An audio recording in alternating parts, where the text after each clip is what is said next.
Hello my dear students, welcome back to one more class. आज की इस class में मैं आपको समझाने वाली हूँ कुछ वाइवा क्वेश्चंस। ऐसे वाइवा क्वेश्चंस जो वॉल्यूमेट्रिक एनालिसिस में बहुत बार पूछे जाते हैं। Students, I am also a PGT chemistry in one of the renowned school of Bhopal.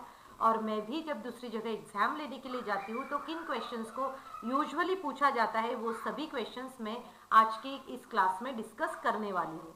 Right, तो अभी देखिए वॉल्यूमेट्रिक एनालिसिस इट मीन्स हम कहेंगे कि हम बात करने वाले हैं टाइट्रेशन की। हम बात करने वाले हैं टाइट्रेशन की। टाइट्रेशन को ही वॉल्यूमेट्रिक एनालिसिस कहा जाता है। अब आप अगर देखोगे तो यहाँ पर इस वॉल्यूमेट्रिक एनालिसिस में स्पेसिफिकली हम यहाँ पर देखेंगे वॉल्यूमेट्रिक एनालिसिस में जो हमारा टाइट्रेशन है वो है हमारे पास में KMnO4। KMnO4 का टाइट्रेशन है और इसके साथ में हमने दो रिएजेंट्स यूज करे हैं। और फर्स्ट है मोहर्स सॉल्ट। हमने फर्स्ट क्या यूज किया है? Mohr's salt. और सेकंड जो है वो है ऑक्सैलिक एसिड। तो देखिए बेटा, जब आपके एग्जाम रहेगा, प्रैक्टिकल एग्जाम रहेगा, उस प्रैक्टिकल एग्जाम में ये आपको ये टाइट्रेशन देंगे। And students, let me tell you that ये टाइट्रेशन आपके टर्म 1 और टर्म 2 दोनों में है, इसीलिए इस टाइट्रेशन को ध्यान से समझिए और आप देखिए कि आपको क्या क्या समझ में आता है, क्या प्रॉब्लम्स है, वो आप मुझे कमेंट सेक्शन में पूछ सकते हैं। I will definitely clear your all queries. तो देखिए, मैं बिगिनिंग से स्टार्ट करती हूँ। आपके एग्जाम में आपको इससे रिलेटेड कोई भी क्वेश्चन जो है वो पूछे जा सकते हैं। राइट, तो मैं सबसे पहले स्टार्ट कर रही हूँ फर्स्ट क्वेश्चन से। राइट, अब फर्स्ट क्वेश्चन से मैं स्टार्ट कर रही हूँ। तो हमारा क्वेश्चन 1 क्या है हमारे पास में? क्वेश्चन 1 जो है वो सबसे पहले तो हम देखेंगे कि जो ये है हमारा वॉल्यूमेट्रिक एनालिसिस। वॉल्यूमेट्रिक एनालिसिस को ही एक और नाम दिया जाता है। वॉल्यूमेट्रिक एनालिसिस को ही क्या है? एक और नाम दिया जाता है। तो हम देखेंगे कि वो क्या होता है ना। या फिर हम कहेंगे कि टाइट्रेशन क्या होता है? Titration is an example of volumetric analysis. ठीक है, जिसको हम और क्या वर्ड यूज करते हैं? हम यूज करते हैं क्वांटिटेटिव एनालिसिस। क्या कहते हैं हम उसको? Quantitative analysis. Quantitative analysis, quantitative analysis. तो चलिए नेक्स्ट देखते हैं हमारा। तो हमारा क्वेश्चन क्या है? क्वेश्चन ये है कि व्हाट इज टाइट्रेंट। हमारा क्वेश्चन क्या है? What is titrant. अब टाइट्रेंट क्या होता है? टाइट्रेंट एंड टाइट्रेट और इसी को कहा जाता है टाइट्रेंट। तो हमें सबसे पहले आपको ये पता होना चाहिए कि ये जो हम टाइट्रेशन करने वाले हैं, इस टाइट्रेशन में टाइट्रेंट क्या होता है, टाइट्रेट क्या होता है, या फिर टाइट्रेट का ही दूसरा नाम टाइट्रेंट भी होता है। तो अभी हम देखते हैं। अब देखो, जैसे केमेनोफोर, मोहर सॉल्ट और ऑक्सैलिक एसिड की हम बात करें तो इसमें जो हमारा फर्स्ट एक्सपेरिमेंट होता है जो मैं ऑलरेडी अपलोड कर चुकी हूँ। And thank you so much students, आप सभी को मेरे वीडियोस काफ़ी पसंद आ रहे हैं, इसीलिए thank you so much from the bottom of my heart. Right, so यहाँ पर देखिए मैं आगे आपको समझाती हूँ कि टाइट्रेंट मतलब क्या होता है। टाइट्रेंट मैं आपको सबसे पहले समझाऊंगी। टाइट्रेंट मतलब होता है कि द रिएजेंट, ये एक ऐसा reagent, the reagent of accurately, the reagent of accurately known concentration, accurately known concentration. और एग्जाम में आपको मोहर सॉल्ट का कॉन्सेंट्रेशन पता रहता है या फिर ऑक्सैलिक एसिड का टाइट्रेशन पता रहता है, और इसीलिए टाइट्रेंट क्या होगा इसमें से टाइट्रेंट जो होगा वो होगा मोहर सॉल्ट या फिर होगा ऑक्सैलिक एसिड। या तो मोहर सॉल्ट होगा या फिर ऑक्सैलिक एसिड होगा। राइट, अब देखो दूसरा वर्ड जो आया है हमारे पास में वो है टाइट्रेट और टाइट्रैंड। कौन सा वर्ड आया है? टाइट्रेट और टाइट्रैंड। अब देखो, टाइट्रेट और टाइट्रैंड क्या होता है? टाइट्रेट मतलब होता है ऐसे रिएजेंट, हम क्या कहेंगे, ऐसे सब्सटेंस, ऐसा रिएजेंट जिसका कॉन्सेंट्रेशन हमें डिटरमाइन करना है। तो हम लिखेंगे यहाँ पर substance, substance, substance whose concentration has to be determined, मतलब ये हुआ कि इसमें से आपको किसका कॉन्सेंट्रेशन जो है वो डिटरमाइन करना है। जैसे हमारे पास में KMnO4 है, फॉर एग्जाम्पल इन दोनों सिचुएशन में आपको KMnO4 का कॉन्सेंट्रेशन डिटरमाइन करना पड़ता है कि उसकी मोलारिटी कितनी है, उसका स्ट्रेंथ कितना है। तो हम लिखेंगे कि टाइट्रेंट मतलब क्या हुआ, मोहर सॉल्ट या ऑक्सैलिक एसिड, और टाइट्रैंड मतलब क्या हुआ कि जिसका हमें कॉन्सेंट्रेशन फाइंड आउट करना है, तो वो हो जाएगा हमारा KMnO4। ठीक है। अब देखो इसके बाद में हमें क्वेश्चन क्या पूछा जा सकता है, सेकेंड क्वेश्चन हमसे पूछा जा सकता है, और वो होगा व्हाट इज परमैग्नोमेट्री। अब परमैग्नोमेट्री मतलब क्या होता है, ये भी एक टाइट्रेशन को ही कहा जाता है। तो हम कहेंगे परमैग्नोमेट्री मतलब क्या होता है, यहाँ पर ये होता है कि परमैग्नोमेट्री इट मीन्स द टाइट्रेशन इन विच, एक ऐसा titration, the titration in which KMnO4, the titration in which KMnO4 act as oxidizing agent. The titration in which KMnO4 act as oxidizing agent, और उसे कहा जाएगा परमैग्नोमेट्री, राइट। तो जैसे यहाँ पर ये देखो KMnO4 ही यूज हुआ है ऑक्सीडाइजिंग एजेंट की तरह, इसलिए ये टाइट्रेशन को परमैग्नोमेट्री टाइट्रेशन हम कह सकते हैं। ठीक है। अब हम देखते हैं कि नेक्स्ट बहुत ही कॉमन सा क्वेश्चन क्या पूछते हैं जब भी हम अगर ये टाइट्रेशन की बात कर रहे हैं। तो नेक्स्ट क्वेश्चन जो हमारा आता है वो होता है यहाँ पर जो नेक्स्ट क्वेश्चन आएगा हमारा वो हो जाएगा कि which is reducing agent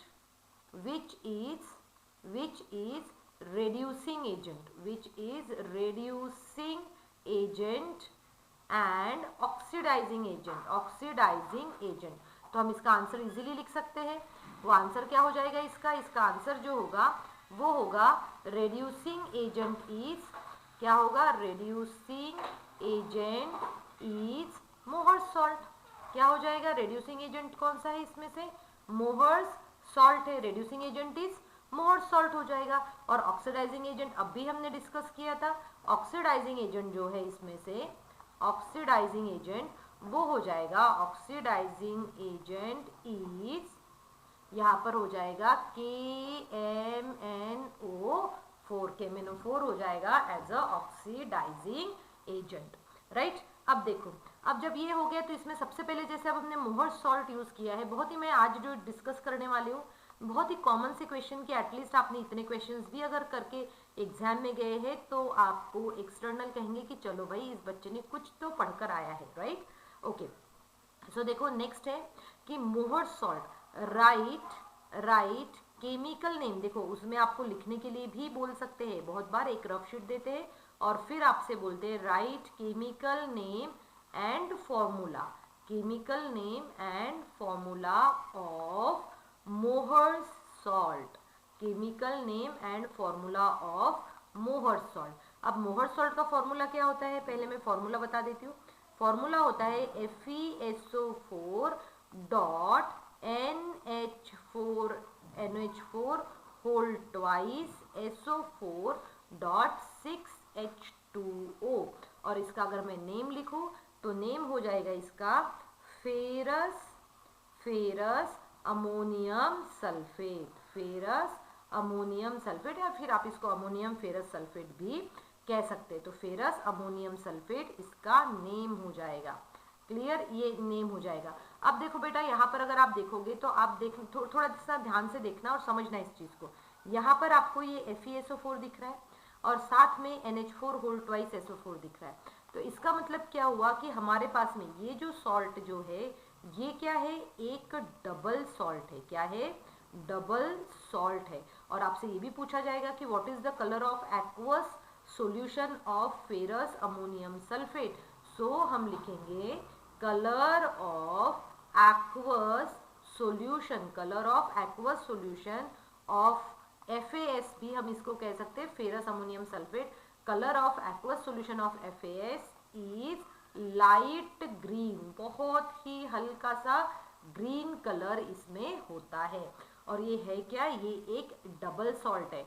double salt इसको इसीलिए कहा जाता है क्योंकि ये दो सॉल्ट से बना हुआ है।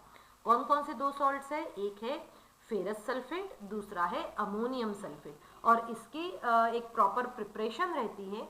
जो भी आपकी प्रिपरेशन ऑफ सॉल्ट्स जो है आपके सिलेबस में है, आप जो है कंटेंट बेस्ड एक्सपेरिमेंट में हम लेबोरेटरी में इसको जरूर करवाते हैं।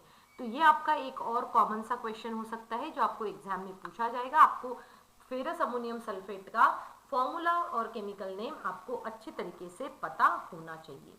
अब हम आते हैं हमारे नेक्स्ट क्वेश्चन के ऊपर। अब नेक्स्ट क्वेश्चन में क्या पूछा जा सकता है आपको, देखो नेक्स्ट क्वेश्चन में हम पूछ सकते हैं यहाँ पर, जैसे कि अगर हम बात कर रहे हैं क्वेश्चन नंबर 5 की, तो नेक्स्ट क्वेश्चन में हम क्या पूछेंगे, हम ये पूछेंगे कि जैसे कि अब आप एंड पॉइंट क्या होता है ना, किसी भी रिएक्शन का एंड पॉइंट क्या होता है, व्हाट इज एंड पॉइंट। तो एंड पॉइंट क्या होता है, देखो एंड पॉइंट मतलब होता है द पॉइंट एट विच, क्या कहा हमने, एंड पॉइंट मतलब क्या कहेंगे हम, the point eight which, the point eight which the color change, the point at which the color change of the titration, color change of the titration, color change of the titration becomes visible। तो आप ये देखोगे कि इसमें क्या होता है, colourless से थोड़ा सा परमानेंट लाइट पिंक कलर जो है इसमें डेवलप होना स्टार्ट करते हैं। और यही होता है and point of that titration, मतलब टाइट्रेशन को कहाँ पर रोकना है ये हमें पता होना चाहिए। और ये हम कैसे पता करते हैं, हम देखते हैं कि उसका एंड पॉइंट जो है वो क्या है, राइट। अब देखो एंड पॉइंट तो हमें पता चल गया। अब हमारे पास में एक और कॉमन सा क्वेश्चन इसमें आ सकता है, जब भी हम ये करते हैं कि जो अब आप ये जो जनरली टाइट्रेशन जो होता है, टाइट्रेशन में हमने क्या कहा, हम मोहर सॉल्ट यूज करते हैं। तो मोहर सॉल्ट का कलर तो मैंने आपको जनरल बता दिया है, लाइट ग्रीन कलर होता है। यहाँ पर एक और क्वेश्चन बहुत ही कॉमन सा है और वो है related to relation between molarity and normality. Molarity और नॉर्मेलिटी के बीच का रिलेशन जो है वो भी आपसे पूछा जाता है। तो ये थियोरेटिकल क्वेश्चन है, तो हम लिख लेंगे what is relation between small n and capital M, मतलब मोलारिटी एंड नॉर्मेलिटी जो है इसका रिलेशन क्या है। तो हम देख लेते हैं इसका रिलेशन क्या है।